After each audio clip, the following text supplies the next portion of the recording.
வணக்கம். அனைத்து உறவுகளுக்கும் எனது இனிய காலை வணக்கத்தை தெரிவித்துக் கொள்கிறேன். உங்களிடத்தில் ஒரு சிறு ஜோதிட குறிப்பை பகிர்ந்து கொள்ள வருகிறேன்.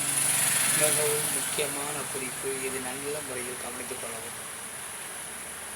ஒரு ஜாதகத்தில் லக்னத்திற்கு 2ஆம் வீட்டை சனி பகவான் பார்த்தார். எழுதி வைத்துக் கொள்ளுங்கள். அந்த ஜாதகர் வருங்காலத்தில் கோடீஸ்வரனாக வருவார். செல்வம், செல்வாக்கு, புகழ், அந்தஸ்து என அனைத்தும் பெறுவார்.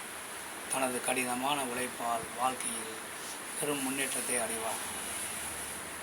மேலும் லக்னத்திற்கு கேந்திரங்களான 1ஆம் வீடு, 4ஆம் வீடு, 7ஆம் வீடு, 10ஆம் வீடு ஆகிய வீடுகளில் லக்னத்திற்கு கேந்திரங்களில் சனி பகவானும்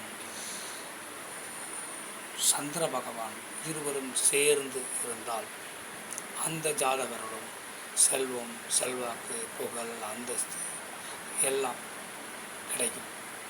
ஆதலால் சனி பகவான் என்றாலே நாம் பயந்து கொண்டு, ஐயோ சனி பகவான் இந்த இடத்தில் இருக்கின்றாரே, ஐயோ சனி பகவான் இந்த இடத்தை பார்க்கின்றாரே, அதனால் நமக்கு கெடுபலன்கள் வந்து விடுமோ என நிறைய பேர் அச்சப்படுவது உண்டு. அதையெல்லாம் நீங்கள் எப்பொழுதும் கவலைப்படாமல் ஜாதகத்தினுடைய அமைப்பை நாம் நன்கு கவனிக்க வேண்டும். மற்றவற்றை நாம் அடுத்த வீடியோவில் காண்போம். நன்றி, வணக்கம்.